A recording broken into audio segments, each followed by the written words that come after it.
justice be done. Thank you.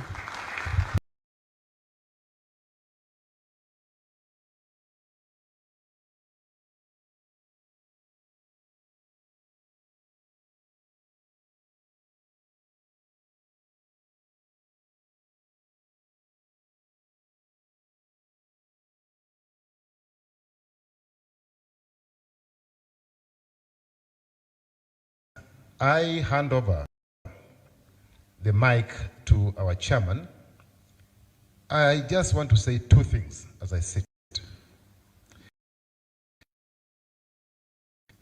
Dr. Stephen Kalonzo Musyoka, I know you're a very religious man. You are very forgiving because I've worked with you.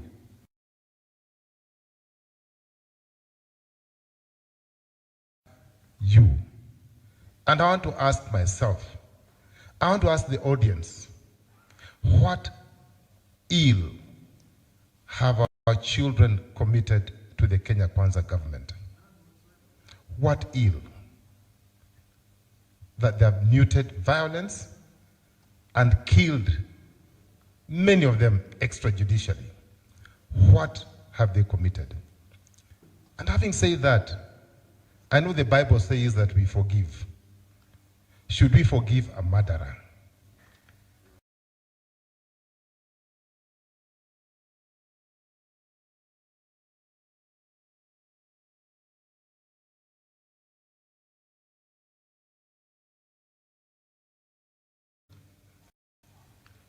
You may be forgiven if you murdered somebody like Philip Kisia, who is on the 6th floor.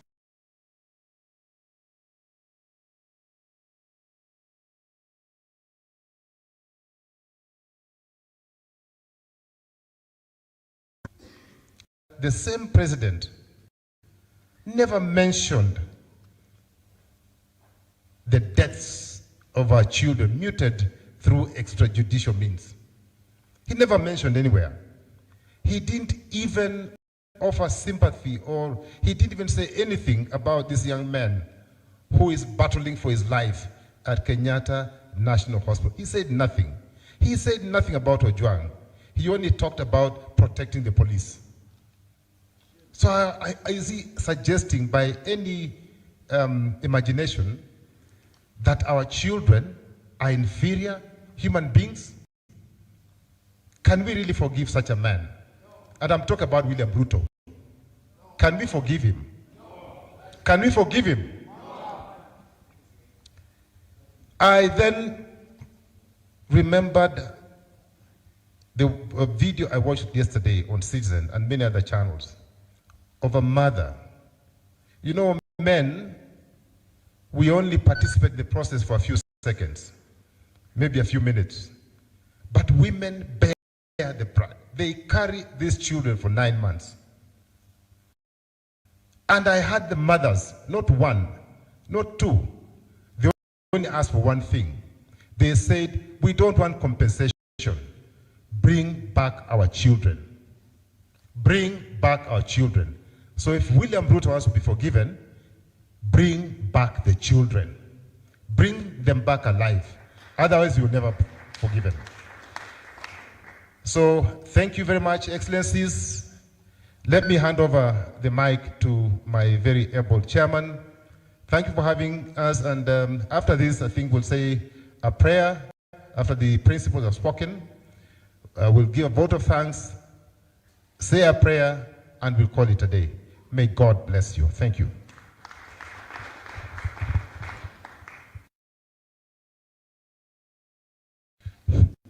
Thank you very much, the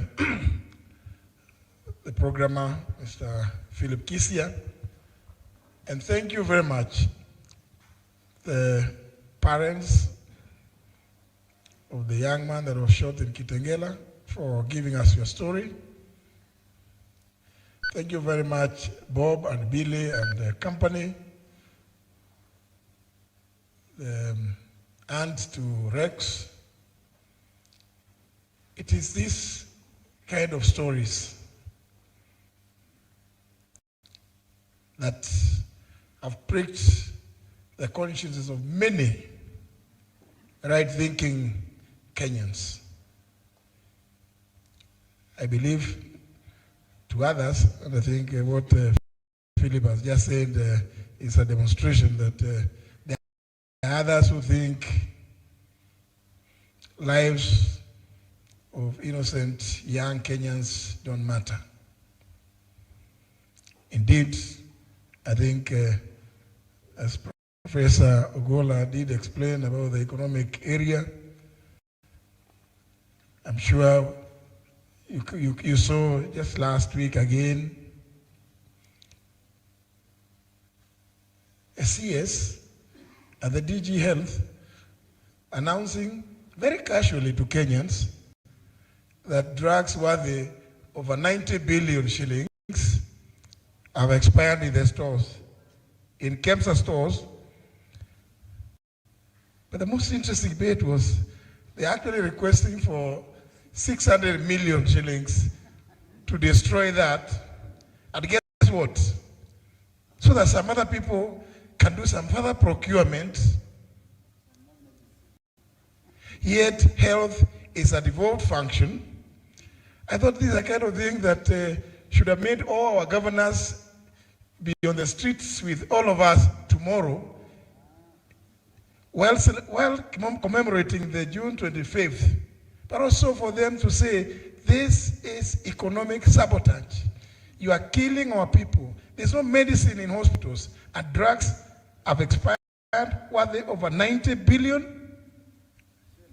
It's very interesting that it's announced so casually that, that's the same way we are treating the lives of young Kenyans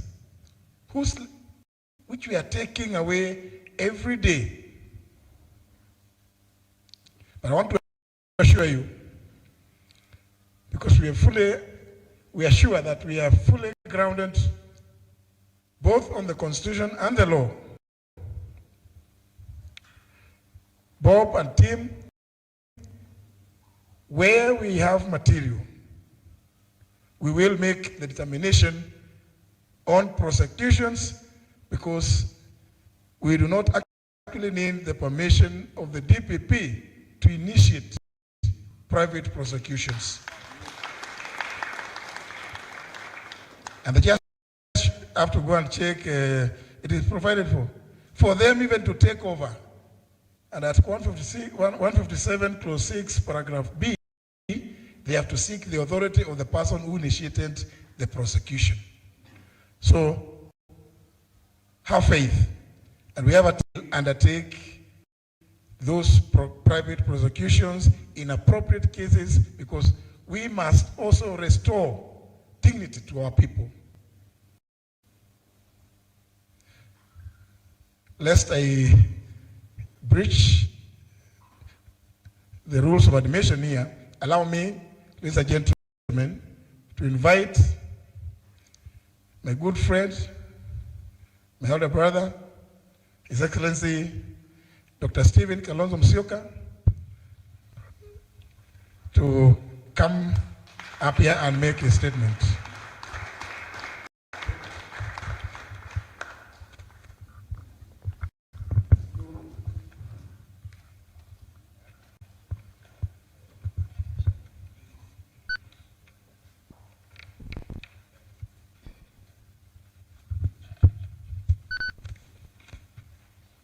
Well, Professor Gola, you asked us at some stage to smile, and you obviously found it was not easy. Matters before us today are so heavy that we should be forgiven for not smiling at each other. Be that as it may, before I make one or two remarks, I want to give apologies of our other colleagues who are not here, representing the united opposition. Although I see that the website is talk about loyal opposition.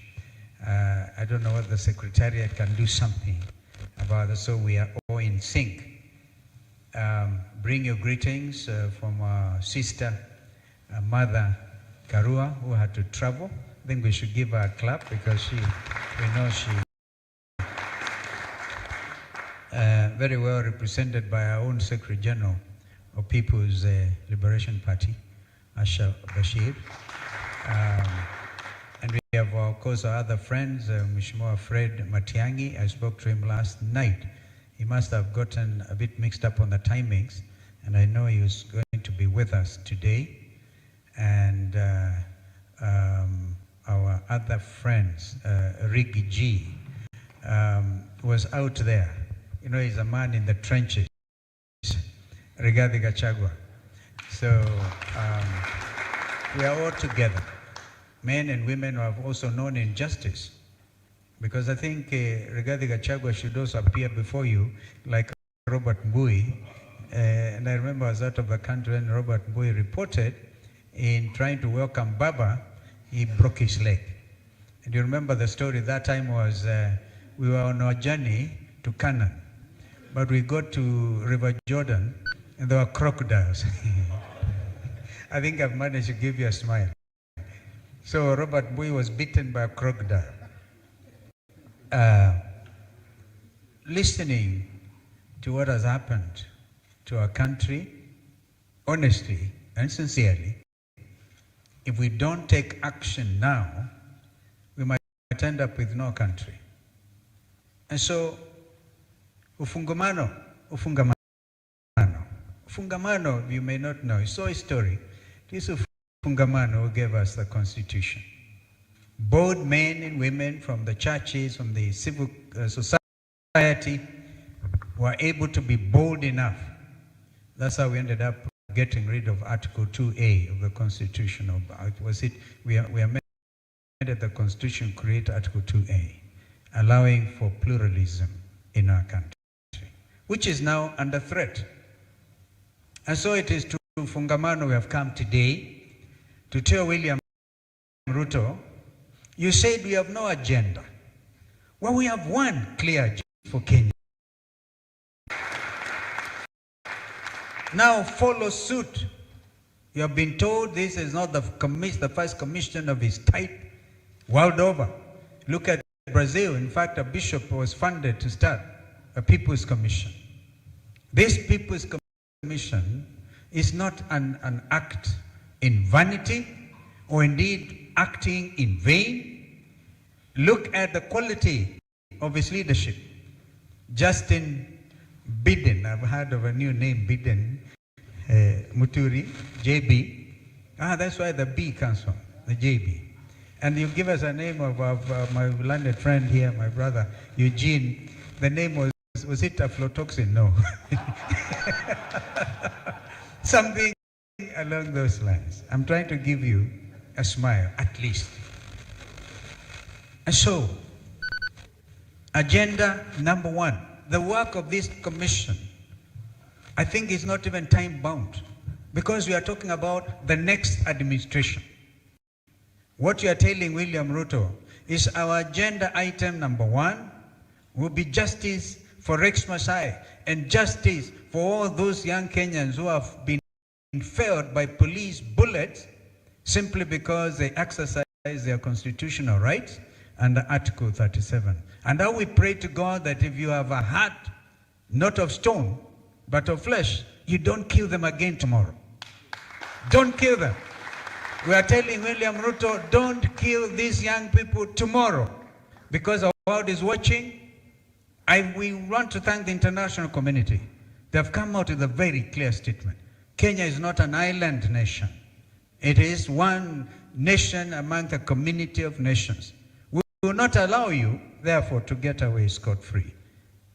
As we speak, at least by the time I got here, I had information that 4,500 goons were meeting in City Hall, preparing to go and murder and maim and kill the framers of Constitution 2010 under Article 1 on the sovereignty of the people.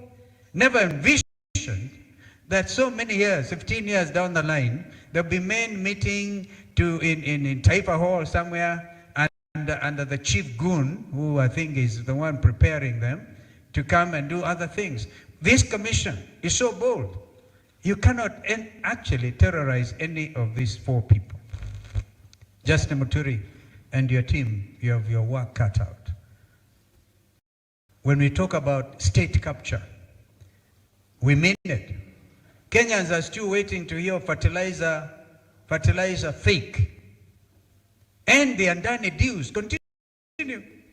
Economic sabotage, economic manipulation, which actually, as we speak, is part of Shashi. We will have to go deep into those things so that as we form the next government, we will know what to do with those economic saboteurs. Well, Philip Kishia, Philip, I heard you loud and clear. By the way, the 4,500 goons are joined by 5,000 police officers. All right? And they're even planning to exchange uniform with the goons. What they're actually trying to do is to make sure that goon A, shame on you. Shame on you. Is watching. All the parents want, and Kenyans, because mtoto akizaliwa sio baba yake ama mama yake peke yake, mtoto ni wa jamii. Watoto wa jamii ya Kenya, wazazi wa watoto wa Kenya, jamii zote wanadai haki kwa watoto wao, ambao tumeona hapa. Bob, you remember we even tried to catch up with you at some stage. We caught up, we tried, we went to court. We tried action, but this is real action. Real action. And so please feel free to come out before these very competent men and women who are there to make sure justice is done. And this commission, therefore, is a precursor to the pursuit of justice for every Kenyan under Constitution 2010. I therefore would want to really conclude my remarks because they're brief. We've been given the wherewithal and what exactly we want to do. Tomorrow, we're going to sit and see. Let there be peaceful demonstrations. Let there be peaceful demonstrations. Kenyans will remember that we were actually bold and said tomorrow is a public holiday. If anybody was doubting, William Ruto has himself confirmed that tomorrow is a public holiday. In honor of our young Kenyans. And I can't understand, truly, I would take a lot of convincing by people who are with us in the struggle for justice. In 2023, Raila Odinga and I and Eugene and Mother were nearly killed. 60 young Kenyans were failed. And 2024, young people did better than us. They breached the Central Business District. How can we disown those young people for pecuniary gain, for money? It can't be for fame. It can only be for infamy. Therefore, ladies and gentlemen, this is a very difficult moment. I've seen Minister Murkomen saying they are willing now to meet with the parents of the victims. The victims, they are willing. They are willing one day to the commemoration day. Who can take you seriously? I think this commission now will ensure that not only justice, but compensation. We demand compensation now for every victim. Compensation now, and it's not a favor. In fact, you should let the names come quickly before you, Justin, and your team. You should be the ones to administer. Who can trust these people? Who can trust them? The trust deficit is so enormous that nobody can trust them. They say, no, we're prepared to discuss. You been. Justice delayed is justice denied. So a very famous English jurist, mentioned that time, Lord Denning. You delay justice, you've denied justice to Kenyans. And therefore, we will stand in solidarity. Long live Kenya, long live this commission. You know, they will not sleep. They have been found out. Because this is not a joke. And so we'll be calling them out as we go. Of course, we have other issues to deal with. Even look at the corruption in the housing, so-called affordable housing. Unveil it. In fact, that is the easiest thing. That's what we are always saying, the next administration, tax. And of course, as we do so, you'll be on their tails. You'll be holding them. You'll be holding them. Messed up education system. How can we have a country where Kenyans don't know how they're waking up tomorrow? And we saw them, representatives of the suffering people of this land. But God will shine. The sun will rise tomorrow, and we shall go and lay the wreaths in remembrance of these children. We've given notice. We give an adequate notice. Wakili Ndegwa Njiru, you remember we asked him to do it. Notice to the police. And now, if you're in charge of, we thought the Green Army was well meant. Kumbe is Sakaja's Green Army, creating Haiti-like gangs. We will not allow Kenya to go the Haiti way. It will not happen. We will get you out first. God bless you. And ask my brother Eugene Ramala to come and say, make his few remarks, even as we now launch the People's Restorative Justice Commission. Thank you. Thank you very much, Your Excellency. I'm not going to try and ask for any smiles. I am normally one politician who likes smiling, but not today. My heart is really heavy listening to the parents and the victims of the extrajudicial killings of this regime, the abductions, the we went through. And it's a year. Tomorrow we'll be marking that day. And I listened to the father of Shakil at the All Saints Cathedral. We listened to the mother of the youngest victims of them all. He was only 12 years, Kennedy Onyango. This boy was shot in Rongai. His little body took many bullets. And when the president was asked about the boy, he said, the boy is alive, right? Kennedy Onyango's story was very moving at the All Saints Cathedral, and many others, Denzel Mondi's parents, and all those who are suffering. A year later, no justice, no compensation. And it reminds me of one of the poets, Jonathan Carriara. He wrote a poem, and he called it Grass Will Grow. And it was a poem by a parent mourning the loss of a child. They said, Lord, if you have taken my child away, then give me strength to dig his grave. And Lord, send me a little rain, for grass will grow. But he said, Lord, do not send me madness. I asked for tears, but do not send me moon-hard madness to put a snag in my skull.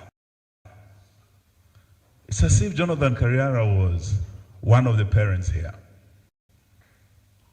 One of the parents whose children had bullets lodged in their skulls, had their brains splattered on the people's house in Parliament and on the streets.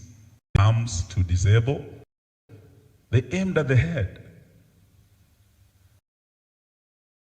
And they killed them.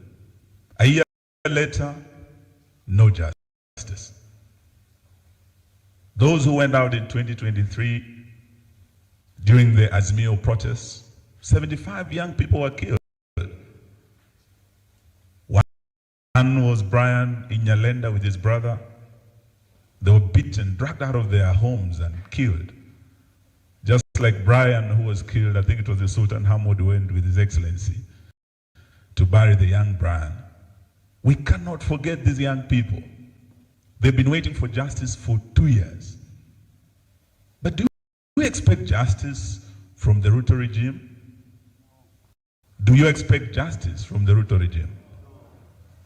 A regime that will pick a young man, Albert Ojwang, from Homa Bay, bring him to Nairobi, less than a kilometer from where we sit, Central Police Station, they murdered the young man. Then they said he had committed suicide, that he banged his head on the wall until he died. Can you believe such a regime? A regime that shot young people in Kitengela. Charles Owino, Shakil and his colleagues. Then they hide the bodies and say, these were car accident victims from Juja. And they cover up. We've heard today from Shakil's parents. They tried to cover up, but they went and found out what had happened.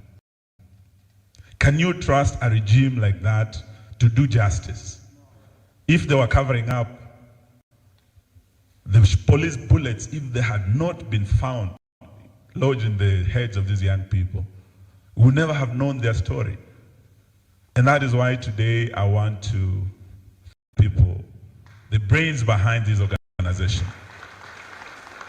We salute you and we salute all the courageous young people who through their brilliant ideas such as this, and through their rage, backed by their courage, who came out to face this ignoble regime. Today, we also thank J.B. Mturi and this team for accepting to take the onerous task, because it is not easy. And just starting from what we have heard here, there are many Kenyans whose stories are still untold, who would want to come up and open up and speak and let their stories be heard, because this government will always try to cover up the truth. But through a system that we are setting up, truth will come out and justice will be done. And even if it's not done by this regime, as your incoming government, we want to give you our word, justice will be done. So the work you'll be doing is not just academic work. For 15 or so months, we have no doubt from every corner of Kenya, we have heard Kenyans speaking loud and clear that this regime will be a one-term regime. And if it's a one-term regime, it means it's a regime that has less than 2 years. By the time this commission completes its work, we will be ready under the new regime to implement the work that you are going to be doing. And we will, because one thing we have said as the People's United Opposition, there are 3 things we are seeking. Unity, liberation of this country from this corrupt, bloodletting regime. But the last thing we must do is restore our country and its lost glory. And the process of restoration starts with plans such as this, because justice cannot be done by this regime.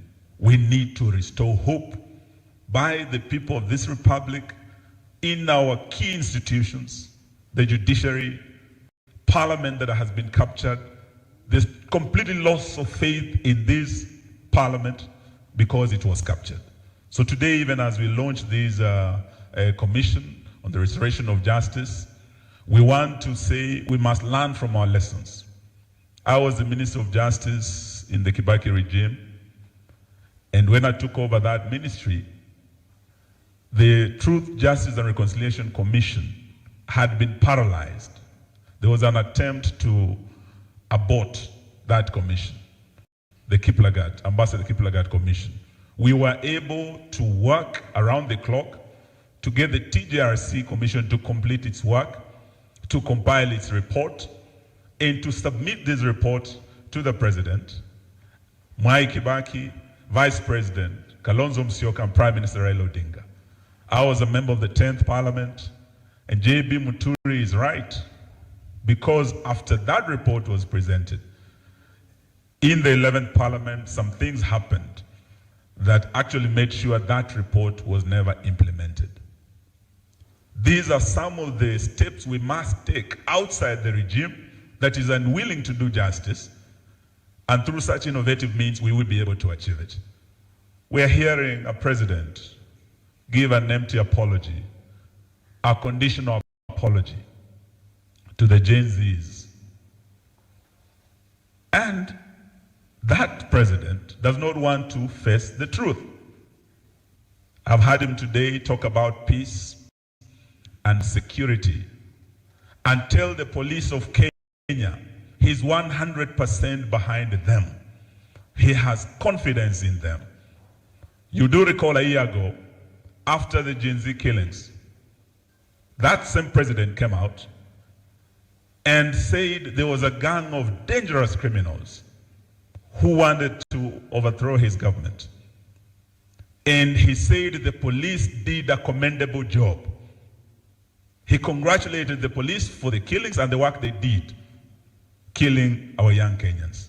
A year later, on the eve of the commemoration, he has today at State House hosted the same police and commended them for the good work they're doing. And he has told them he's 100% behind them. To me, this president has given the signal to the police to do tomorrow what they did best on the 25th of June last year. He unleashed the police on the people. He unleashed the military on the people. Today, as we speak, we've heard from His Excellency Kalonzo Musyoka. Over 4,000 goons have been hired. How desperate can you be, Banaruto? Shame on you. Shame on you. That you can unleash the rogue police on your citizens. Even deploy the military against your citizens. A year later, KDF stands deployed against the citizens of the Republic of Kenya. Anywhere within this republic today, William Ruto, because of the parliament that is under capture, has a blank check to deploy the military against any citizen in any of our 47 counties. God forbid if Bwana Ruto, you want to use the military tomorrow. If you want to use the police in the manner you used them last year. And if you and your teams want to deploy goons against these children. All we are asking, as Jonathan Carriera said, is that Lord, give us the strength. Give the parents the strength to come out tomorrow and mourn their children. To come out and have the strength to lay flowers at the gates of Parliament, to commemorate their children. And in this endeavor, as the People's United Opposition, we will stand with you, the families, the victims. We will walk with you tomorrow. And we're asking the police to do what they are supposed to do constitutionally. Don't criminalize protests, demonstrations that are rights guaranteed by Article 37 of our Constitution. Your work is to escort and provide security for the demonstrators. It is not to shoot and to kill innocent, unarmed protesters. So tomorrow the world will be watching. We appreciate and welcome the strong statement by the international community. All the diplomats have said to Bwana Ruto, demonstrations are guaranteed by your constitution. Allow Kenyans to protest peacefully tomorrow. As the People's United Opposition, we ask all of you who come out tomorrow to do so peacefully. Don't come armed. Do it in the same style the Gen Zs did it. If anything, just your phone and the flag of Kenya, as they did it. Anyone who comes out armed with any machetes, know that he's not one of us. He's one of the 4,000 goons, state-sponsored goons. And the people dealt with them last time. I'm sure you who has been given 500 shillings to come tomorrow to rough up the protesters, you will meet your fate. You will meet your fate. Let me not say more than that. I just want to thank you once more and to say congratulations, JB, and to say you are one of the victims. Your son was abducted. When you lead this commission, you are doing it on behalf of many parents who felt your pain, who felt your pinch. May we ensure that justice remains our shield and defender. And apart from Parliament, I heard Banamuka say that if you are in the United States and you say you are going to march on the White House, you would be arrested from your house and picked. And people are not allowed to demonstrate to the White House. I don't know which United States Murkomen went to school, I don't know. But if you're in Washington, you will know that even as we speak, when Trump gave an order to strike Iran, there are many Kenyans who have marched on Washington from across the states who do not support the war, who want to see peace in the Middle East. Which White House are you talking about, Bwana Murkomen? There are people demonstrating outside the White House. This is the people's house. And so is our state house here. Even if you keep wasting time renovating, and that house does not belong to William Ruto. That house belongs to the people of Kenya. And if they choose to march there and lay flowers outside the gate, it is their house, they're entitled to do so. Stop this fear-mongering, Bwana Ruto, with your cronies. If we choose to go to the People's House Parliament tomorrow, as we shall, with Kalonzo Musyoka, with Bwana Matiang'i, with Rigathi, and all those of you who wish to come and stand in solidarity, Bwana Mbui, you are our leader in that house, come out and meet us and receive our flowers and receive the families who have the right to come and honor their heroes and commemorate with their children. May God bless us tomorrow as we march in solidarity with the Gen Zs. Thank you and God bless you.